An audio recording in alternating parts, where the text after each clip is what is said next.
what I was talking about, Mark, was, and I hope you're still watching. I saw your interview about DJ Envy and how you was holding him down, and you was pretty much saying, y'all stop jumping to conclusions. We shouldn't be going at this man like this, and he's innocent till proven guilty. And what I said, Mark, because we've done 2 interviews on your show on the Griot, and what I said was,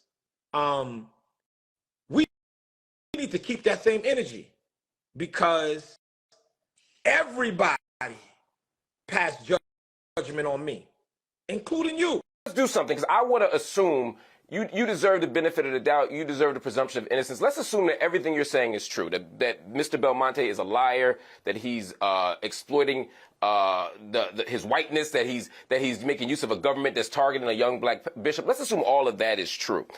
There's also somebody in your congregation who accused you of defrauding her of $90,000 from her retirement savings of at least 14 months beginning in April of 2020. The allegation being that you told her that it was an investment, and at some point through text pivoted and said it was just a campaign contribution. Obviously, you have and I don't think we should ever hold people to who they were. And as Christians, I'm sure you believe that people always have the capacity to change. But you were convicted of identity theft in 2008 and served 5 years in correctional facility for that. So there is a history here, and there's some current allegations that have nothing to do with Mr. Belmonte. How do you respond to those?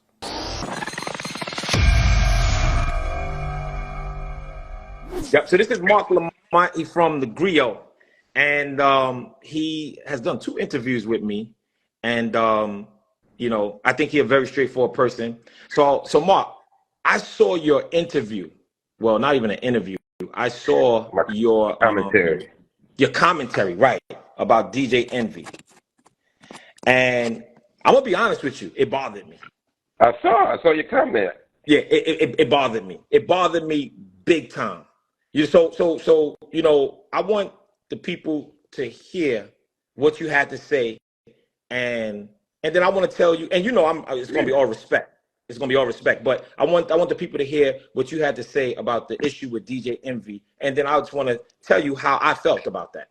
I want to warn y'all to pump your brakes on the hating and on the negative energy out there. I'm looking on social media, particularly X, formerly known as Twitter, and I see DJ Envy trending for the last few days. The Breakfast Club co-host is in a little bit of controversy. One of his business partners has been charged with a crime, and people are suspecting that DJ Envy is also going to be charged, but he has not been charged. So until he is charged, can we please not assume the worst? Can we please not spread misinformation? And also, so many jokes, so many memes joking about him being in legal trouble. Why is it that we get so excited to see people potentially in trouble? Did the brother do something to y'all? If not, let it go. Let's assume the best. And if you want to use your energy out there, don't use it to bring down your brother. Don't use it to hope criminal charges come against your brother. How about doing it against all those predatory companies, all these bad politicians, all these lying policymakers, all these brutal police officers? There's a whole lot of other people who deserve our hatred and our mockery than our brothers and sisters. All right? So my question, Mark, is this, right? Why didn't anyone do that for me? I did. No, Mark, you ain't go hard like that, Mark. You didn't go hard like that, and you know that I have felt the way from our first interview. I felt that I was ambushed, but that's a whole nother story. But y'all all went hard on me, man, and it's all okay. So let me put it this way, right? So why did you not stand just for me as a black man like you're standing for DJ Envy? Because all you said was like, yo, you said he's innocent to prove guilty. Why are we creating all these memes, and why are we doing this, and why are we doing this, and why are we doing that? D.L. Hughley threw me under the bus. A lot of the people that you do know that have major platforms, all of them threw me under the bus, talking about what I wear, saying that I robbed the church, saying that I set up the church, saying all of this stuff. And you saw all of that. Why didn't you step up and do the same thing for me? A couple things. First, just I hear your argument, but to me that would be an argument for what that they did something. They should have done something different. Because it sounds like you should be No, mad at them, not me. I didn't do that. no, I'm But listening to what you said. You said this is what you said. You said that people are making all these no, I memes. feel you. I'm getting Yeah. there. I'm Okay. getting there. The second person, I've known Envy for over a decade. I was aware of what's going on with him. I see Envy. I talk to Envy. Honestly, the only thing I knew about your case um, was um, was the church robbery. I didn't know about any accusations. I didn't know anything about your background. I didn't know anything about any charges or allegations. I didn't know any of that stuff. I only knew about you being robbed in your church. And when that happened, if I don't know if you know, you probably weren't watching my show yet. I was one of the people who said y'all are saying this dude set himself up. Why y'all assuming that? Why would a dude get himself robbed in broad daylight? That don't add up. So actually, I did defend you in the same way. Now, as far as the criminal stuff, I didn't know about it. But what I did do was bring you on my show and ask you about it. So what did you know Envy threw me under the bus too? I didn't.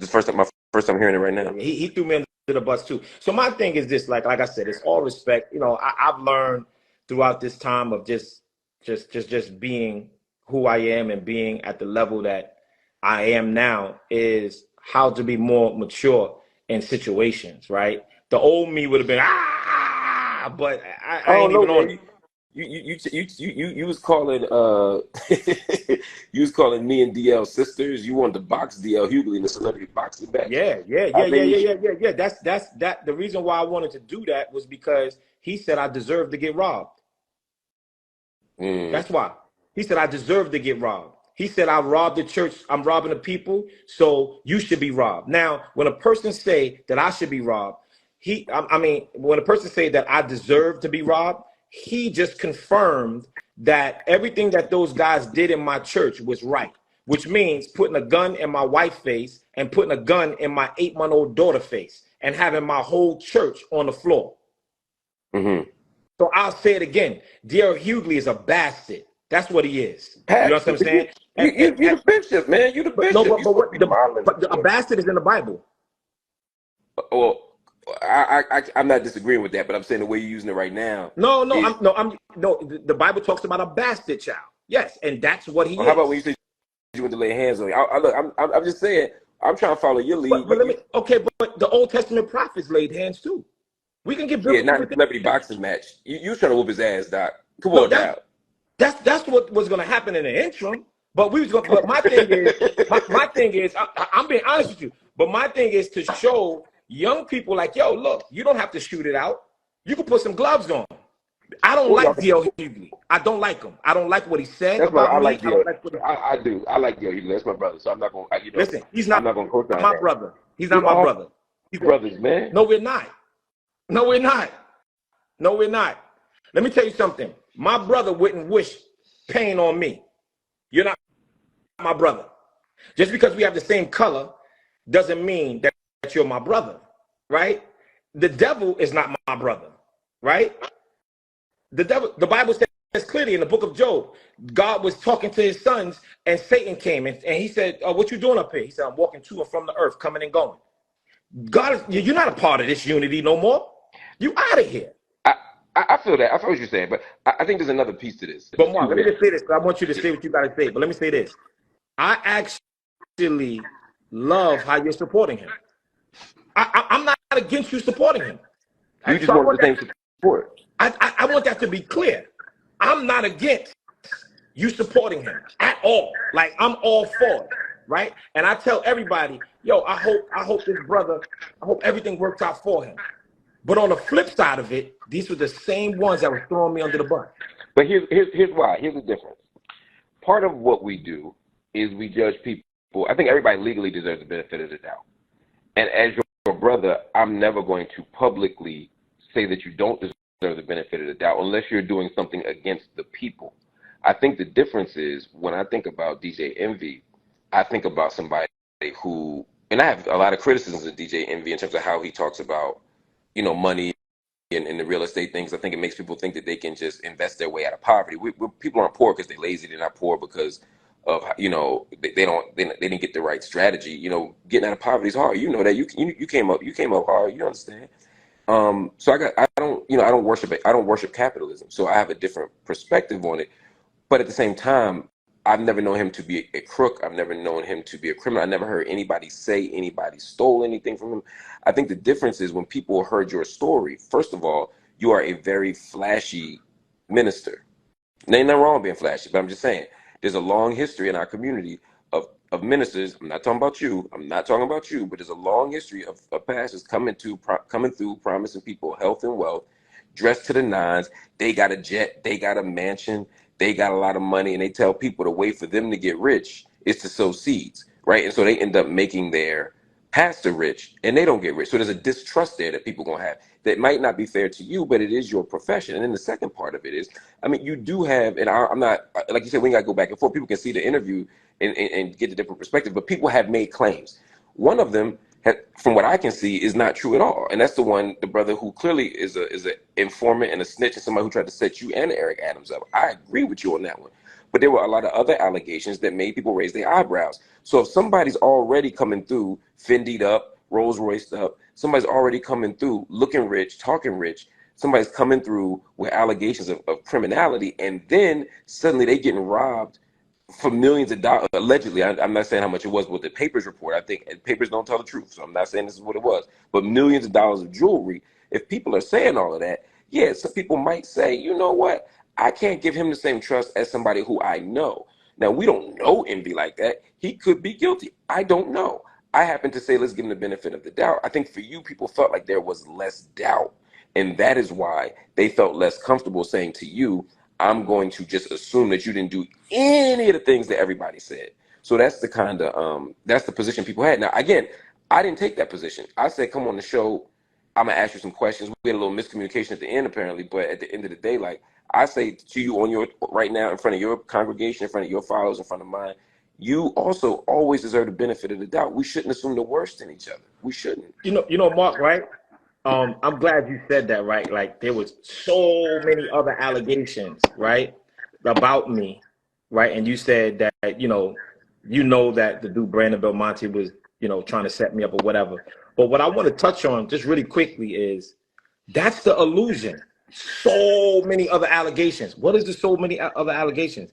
I'm in a legal battle with someone who claimed to be my parishioner, which is not true. And all they You said had you to took what $90,000, but she said you took $90,000 from her. yeah, I don't. But the thing about it, if all y'all have to do is pull up the file, and you'll be able to see that she's not a member of my church, and you'll be able to see. So what I'm saying, But to you is this. that don't really matter. It would be like if I Hold on, said let me finish. my next door neighbor said I shot him, and I'd be like, he don't live next door to But me, let me as finish. opposed to I didn't shoot him. Let me finish this though. But Okay. I'm gonna also say is I never took anything from her. You Okay. understand what I'm saying? And Mm-hmm. and people are not. I never took anything from her. And at the end of the day, so when they start saying all these other things, right? What other things? You have that right there, and then you have, oh, Bishop Whitehead set up the robbery, right? Bishop, I'm a pin it. I'm a pin it for you, Okay. Mark. I'll pin it. Thank you, man. I'm old school, man. I just got to keep typing. Yeah, I got you. I'll pin it for you. Yeah. So my thing is this, right? My question to you is, what are all the other stuff? That's the illusion. That's the illusion. And you have to Well, understand. people also look at the prison time you did for fraud. Well, okay. Allegedly. That part. Now, like I told you, right? All they got to do is do the research and see that the DA that convicted me and put me in prison not only forged search warrants, not only did they sentence me to crimes I was found not guilty of, but the actual DA, all they got to do is Google him. Thomas Spoda is in federal prison for doing foul stuff. Mm-hmm. And at the end of the day, let's say that wasn't even true either. Let's say, push that aside. Let's say I did do that. That was 20 years ago. That was 20 years ago. Yeah. So how can y'all still attack something for 20 years ago on me now? What? But to me, I agree with that to an extent, but the question was sort of why would you get a different treatment than Envy? And I'm saying because if I had heard that Envy had been locked up for a fraud and that Envy had been allegedly taken taken money from somebody, and that Envy had other allegations, and I'd be like, yo, Envy sounds sketchy. You know what I mean? I'm not you know what I mean, jumping out the window for him. But that's how I would look at it. How's that? But Envy was arrested. And then Envy admitted that he used to scam. Not to my Yes, knowledge. If you're saying that's the case, I don't know about it. he admitted it. He admitted that he used to scam. He said when he was in college, he was with the wrong people and he was doing the wrong things. Oh, well, So yeah. that I mean, that's kind of vague. You know what I mean? I did the wrong no, thing. he said he was scamming. Okay, look, at the end of the day, come on, Mark. No, but I'm not. You gotta understand. I'm not defending him. No, I'm not. But I don't want to make this about Envy because I don't want no harm done to him. What I'm saying to you is people can change. That's what I'm saying. So just because a person has a conviction or has a felony, we can't hold that to them. I agree. No, but you're saying, Mark, you can't say you agree and then you just said you disagree.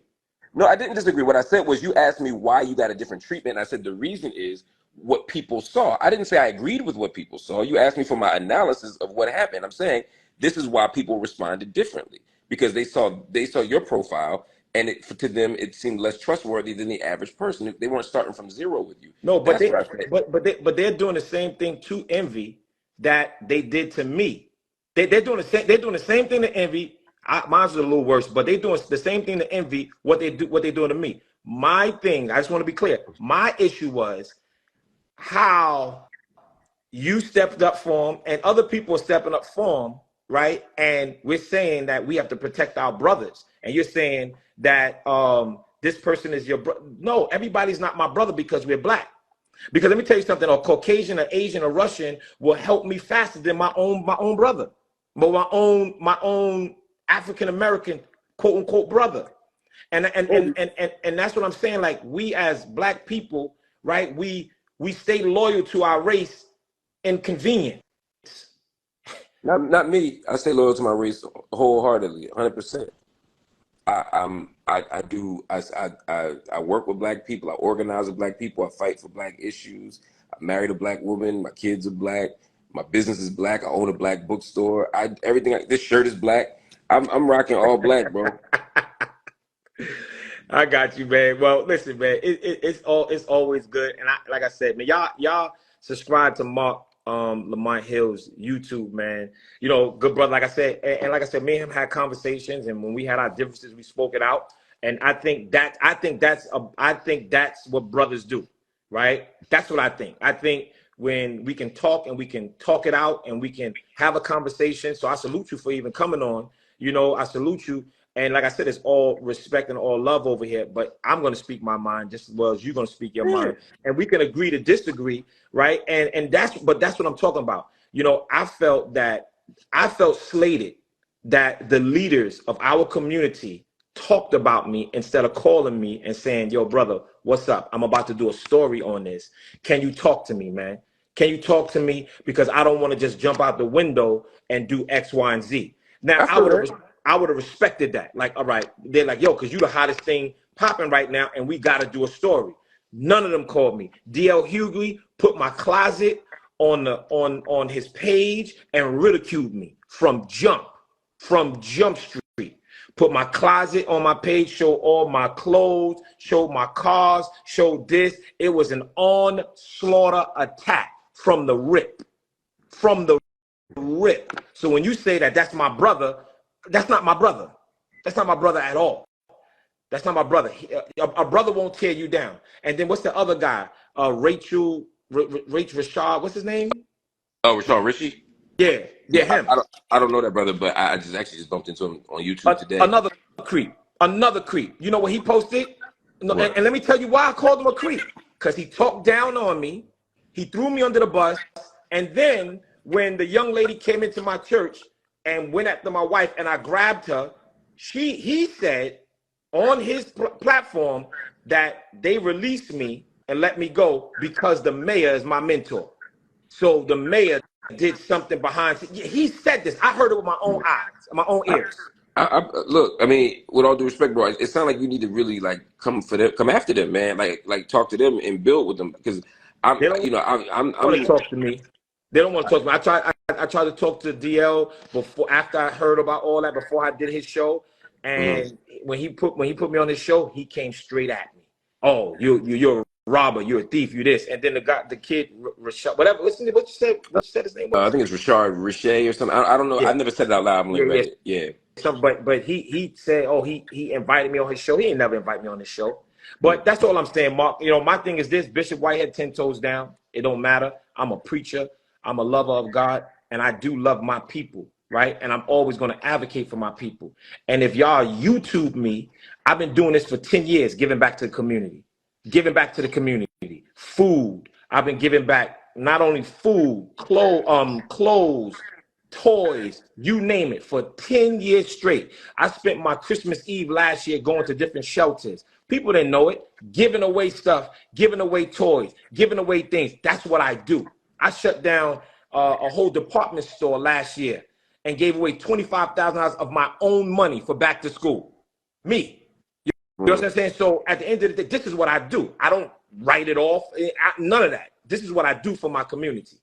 You know? So, but nobody don't see that part. Nobody don't see that part. They just see the flashy bishop. But that's what I mean, I got to run, bro. But that's what I mean, from a self-critical perspective, that's what you show people. Like, I knew what kind of car you had. I knew what kind of clothes you wore. I knew your jewelry before I knew anything about the community, because that's how people, that's what people get access to with you.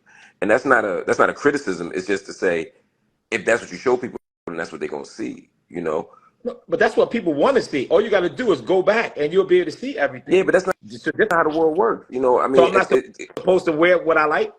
No, like I said, I think you can wear whatever you like. But I'm saying, if people see that, I'll give you an example. I do community work. People know me for community work.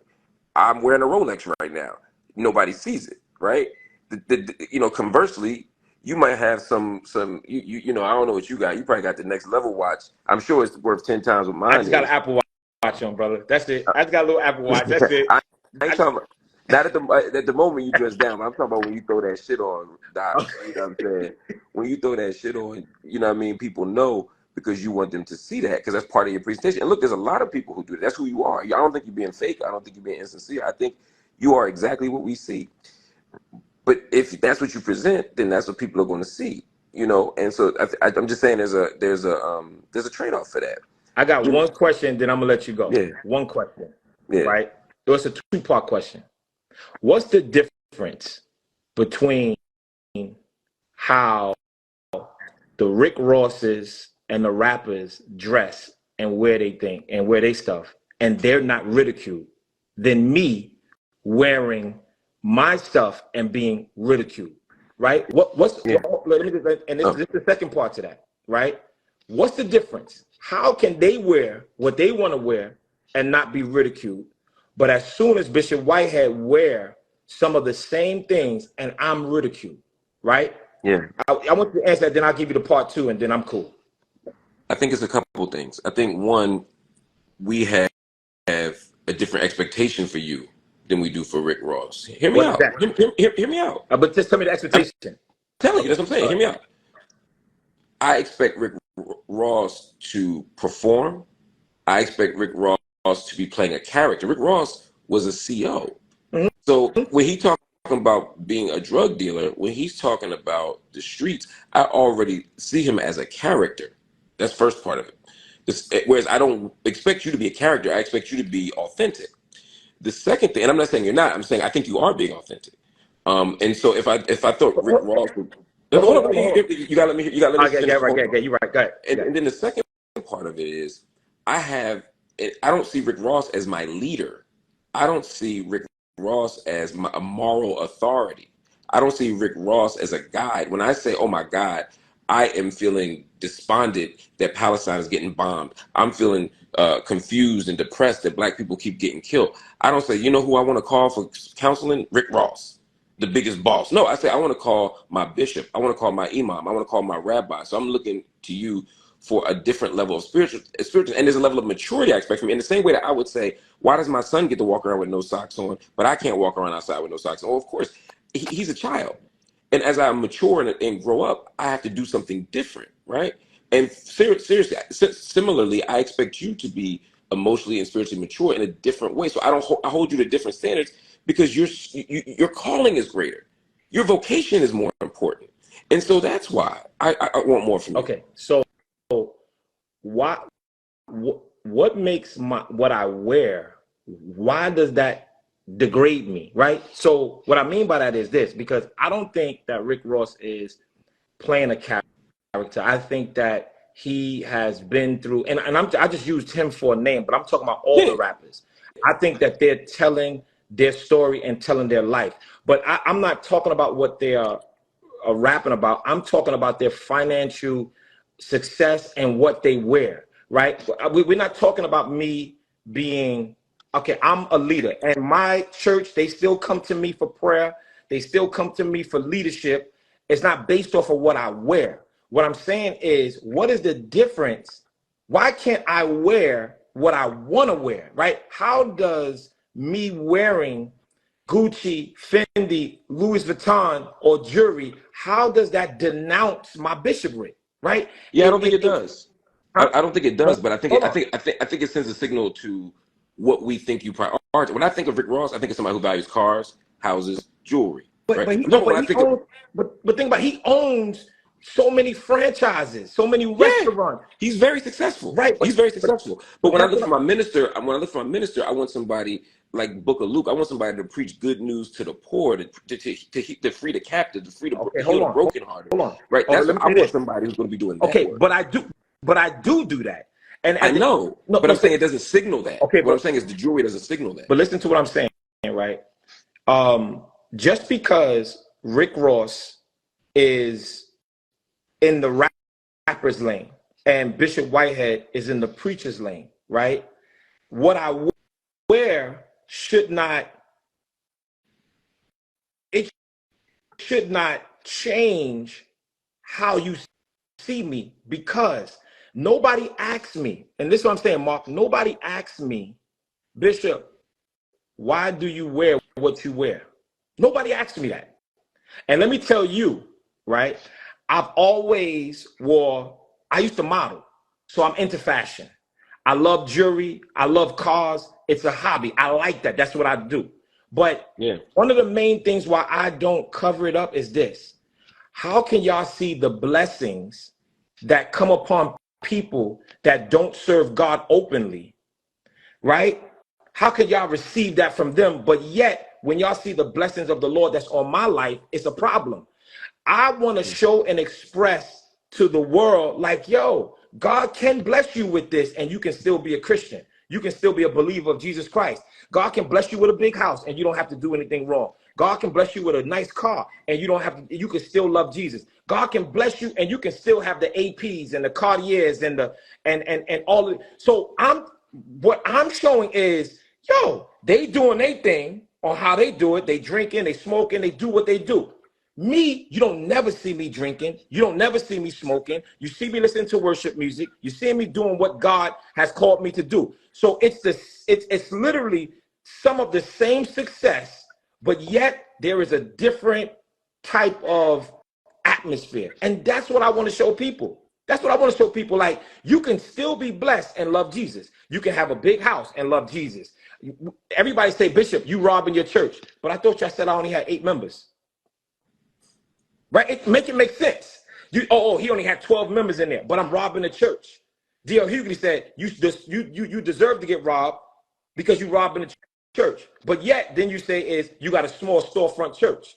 Make it make sense. So I think for those people, the fact that you have a small congregation and a lot of money coming in makes them skeptical of where the money's coming from. And I agree with you. You have every right to have other businesses, other streams of income. In fact, I would rather you not be making your money off the congregation, you be making your money off of other businesses. But listen to this, Mark. People don't know this, Mark. I don't take a salary. I've never took a salary. Yeah. I put more into my church. I don't, and people, my members know this. let me tell you something. I buy cars for my members. People don't know that. Cars for women that didn't have a car and they got children. I pay mortgages.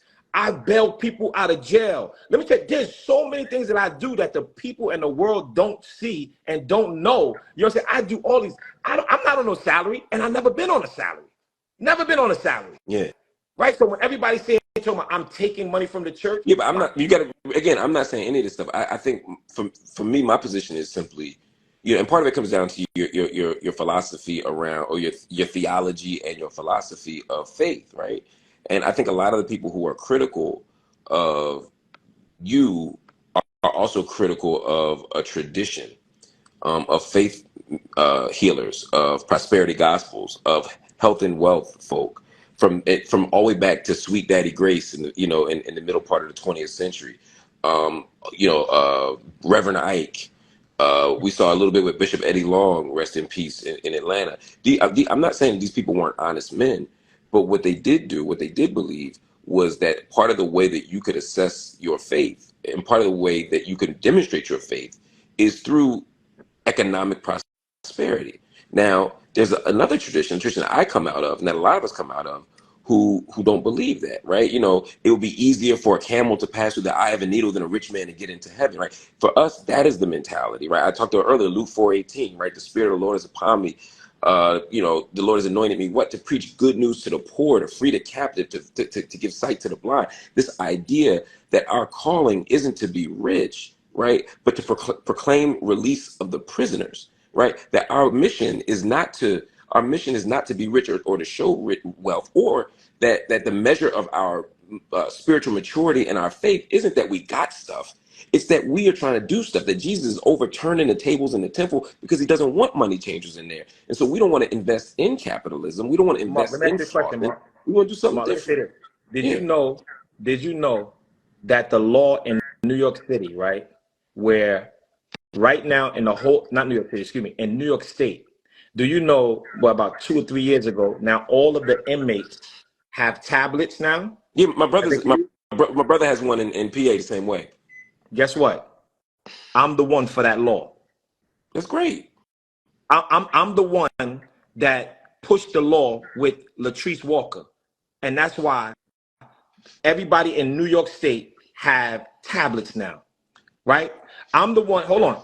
I give free real estate classes that's worth $5,000 a semester. I give free real estate classes. I've been doing this for 3 years now. Free real estate classes, hundreds of students, and people are buying property. You want to talk about financial wealth? See, people don't talk about that, right? I help people understand real estate, and I don't take a dime from them at all, at all. So what I'm saying is, so when you talk about financial wealth and financial stability, all of my preachers and people in my church, they know you're not going to leave the same way you came here. If you came here living in an apartment, I need you to push for that house. If you came in here on a bus, I need you to push for your car. If you came in here only making 40,000 or 50,000 a year, I need you to get to 100,000. And let me tell you something, the members in my ministry, every last one of them has prospered. That's how I preach. But the stigma that people gave me was based off of a lie. And all people had to do was do the research. And nobody wanted Fair to do the enough. research. So Fair enough, brother. I got to run, but yo, God bless you, man. I appreciate you, man. And let's wrap soon, man.